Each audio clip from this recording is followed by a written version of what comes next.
So here we are again in the land of insanity and desperation. The House of Representatives just recently passed or added an amendment to the NDAA, the the Authorization Act, in which they pass every year. And one of the hubbubs this year was the implementation of automatic registry of males when they turn 18 for the draft. Now, typically, or I think the law is now exactly, men who turn 18 are encouraged or may elect to sign up for the selective service. But this outright just places them right in the crosshairs. And the United States Senate decided to take a step further. They said, well, we want the women in too. So, insane Senate Dems blasted for adding women to the draft. Now, this article, or this little post on Zero Hedge, discusses Douglas Mackey. He had a case brought up against him by the Biden Department of Justice.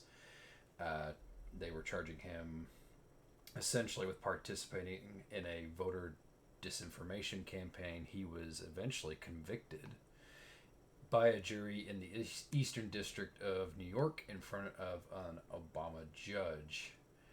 The history behind this is around 2016. Of course, the meme warfare was out hot and heavy. And this was a famous one about essentially turning or encouraging women to be forced into the draft. Now, this is everything aside. This is everything liberal aside, all the memes aside, and all that. Equality and all that. This pushes all that aside. Now we are talking real hard consequences, right? We're not making fun of whatever. I don't want to see anybody drafted, especially for the conflicts that the American government seems to volunteer themselves into. Russia, Ukraine, Israel, Gaza, things of that nature. It's increasingly worrying that we are at this point where Congress, through the representation of both the House of Representatives and the Senate, are discussing these things out in the open. We can surmise, we can add conjecture, we can say, hey, war is already it's always on the doorstep with these conflicts going on. Well, when they start putting push to shove and start adding amendments to actual bills, it's a little different. You can't really hide that. You can't really attempt to make light of it. Now, of course, they may never use it. Well, they've used that with the Patriot Act. Oh, it was signed back in, I believe, 2003. Oh, they would never use it against their people, so on and so forth. Well, we've learned throughout the years the government has been allowed certain privileges through certain acts that have essentially been used against American people. For better or worse, that's not the point. The point is that they're starting to turn their attention, arguably, against the interests of the American people, whether it be right, left, or in between. People who just want to support themselves, support their families. That is going the way of the dodo. We are now supporting oligarchs, it seems. We are supporting a ruling class that loves war seemingly. Just can't get enough of it. We can't seem to divorce ourselves from war, which I do believe is a judgment, but that's down the line. So anyways, I digress. There shouldn't be women in the draft. They shouldn't be forced to serve if they don't want to, said Senator Josh Hawley, Republican from Missouri, during an appearance on Fox News, calling the provision insane. I'd have to agree. And, again, this is, it would be so just dark or hypocritical of me to suggest that those I may disagree with politically and all that be forced to undergo things that are not fair. We say that often on the internet. Um, we are being corralled into fighting some really stupid conflicts for seemingly massive profits for a select few. That's the only way, really, it boils down to. Of course, Lockheed Martin, Boeing, these defensive contractors, and more worryingly, is when you see these things, typically war is a last resort. A last resort for what? Well, an economic collapse. Again, um, we dare not say anything, but we do have evidence. The clock is the debt clock is spiraling out of control. And so, anyways, it goes on Wednesday. Conservative advocacy group Advancing American Freedom wrote a letter to Senate GOP leader Mitch McConnell, who has over the years there's been numerous articles written about his conflict of interest, the lobbying against him, and House Speaker Mike Johnson. Again, the deeply compromised Zionist and speaker, which declared that the notion of the United States of America requiring women to register to fight our wars is simply untenable and must be opposed at all costs. See, not too long ago, it was the neocons, it was those Republicans, the war hawks, shortly after 9/11 in the 2000s, early 2010s, arguably. It was them who championed this cause for war, championed this aggression against the Middle East in the forms of first Iraq. For whatever reason, we understand more why we attacked Saddam, but at the time it seemed to come out of nowhere. Yeah, Iraq, they helped the jihadists and the 9/11 attacks, and it all spiraled out of control from there. We were in a desert war, trillions of dollars spent. Um, I think officially it was over 2 decades, or just at 2 decades of deployment in Afghanistan. And for what? Absolutely nothing. Well, nothing to the American people, of course.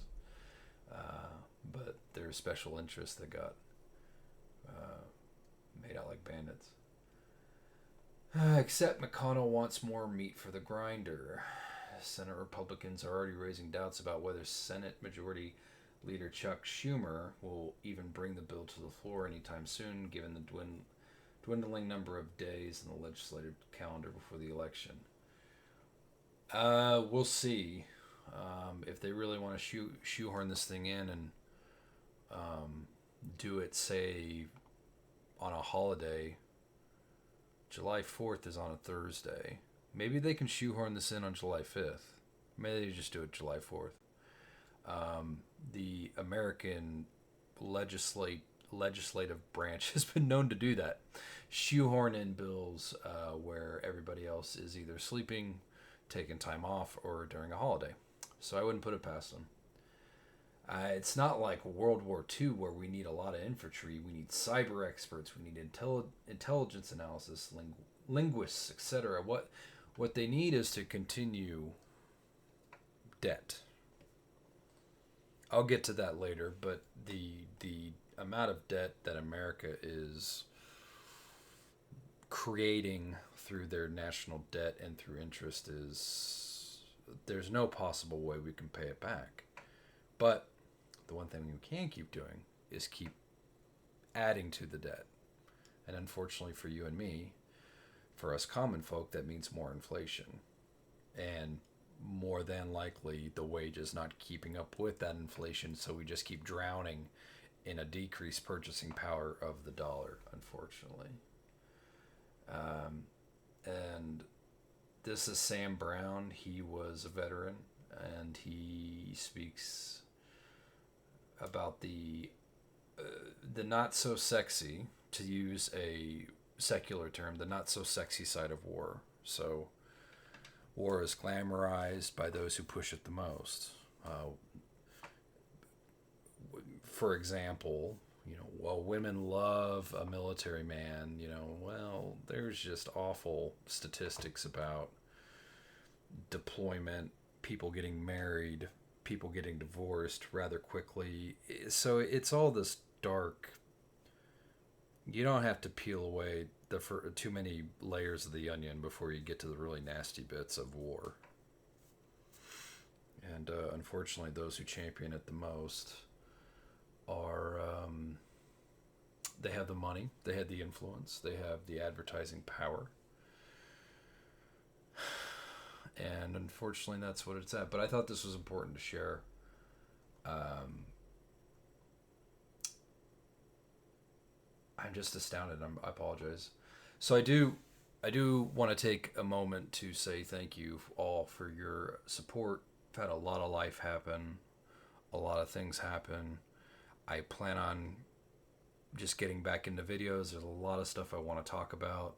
We had recent news about Robert Morris from that church in Texas. He has been recently accused. He was never convicted in a court of law, so I have to use the word he was alleged. He was accused of molestating a 12-year-old back in the 80s, I believe. We'll talk about that later. So he has stepped down from ministry. He is the same heathen, the same reprobate, the same person that basically taught, if you don't tithe, you essentially let demons into your home. Or that's a gateway for demons to enter in your home, of course. He used some he used some sweet smelling words to kind of fluff up a false doctrine, but there you have it. So he's a fraud, and more than that, he's a predator, unfortunately. We have I forget his name. Anyways, I don't want to dwell. The point is that I've got a lot of stuff that I want to talk about, and so hopefully these shorter videos will keep you more engaged. More Bible studies coming up. Lots of different stuff coming up, so I'm excited to be back. Take care and may Jesus Christ be with us all. Thank you.